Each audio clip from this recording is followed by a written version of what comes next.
which means that I take calculated risk on a regular basis.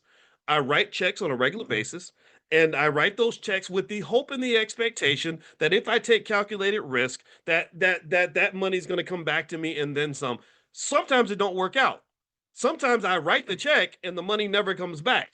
That's the hard part. That's why investing is tough. People start investing. They say, "Well, you told me that investing is going to make me money, make me rich, but I invest in this thing and it didn't work out." Of course it ain't going to work out. It's just like love. Sometimes you take the girl out and she ain't even worth dinner at Applebee's, but you had to do something. You had to make some sort of investment of time and money to explore and to determine maybe if she's worth a second date.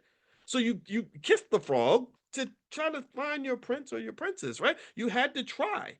Because if you don't try, then you'll never know what's on the other side of that. So a lot of investing or a lot of economics really comes down to understanding like why would Paramount write a check that big? They're writing a $1.5 billion check because they're expecting three, four, $5 billion back. But that doesn't mean it's guaranteed. That's the other part that's confusing to people. They think that if investing works, it's supposed to work perfectly all the time. That's like going to a basketball game and watching Michael Jordan and assuming that he's going to make every single shot. Michael Jordan does not make every single shot. Michael Jordan missed more shots in his career than most players have taken in their whole career. But the reason he's Michael Jordan is because he made a lot of those shots. Do you understand? And so really, in terms of the South Park thing, I think it's really important for our kids to really learn not just how to sign the back of a check and cash it, but also why would you sign the front of the check? Because the power in America isn't in the hands of the people that sign the back of the check. The power is in the hands of the people that sign the front of the check because they're the ones getting the ROI. They're the ones who are getting the return on investment. They're the ones who typically own everything, control the means of production. These are the ones who typically win in a capitalist society. So make sure your kids understand why you let go of money so that you can get more later on. It's not just money. It might be time, it might be effort or whatever. In fact, I remember when I was in college and I finished college, it was my like last day of school, my senior year, and I talked to a friend of mine, a very nice lady.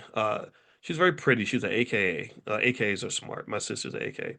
And we were talking about what we were going to do after college, and I said, so what are you going to do? She said, oh, I'm going to go get a job. And she said, "What are you going to do?" I said, I'm going to go to grad school. I was actually going to go to IU, and I taught there for a little bit.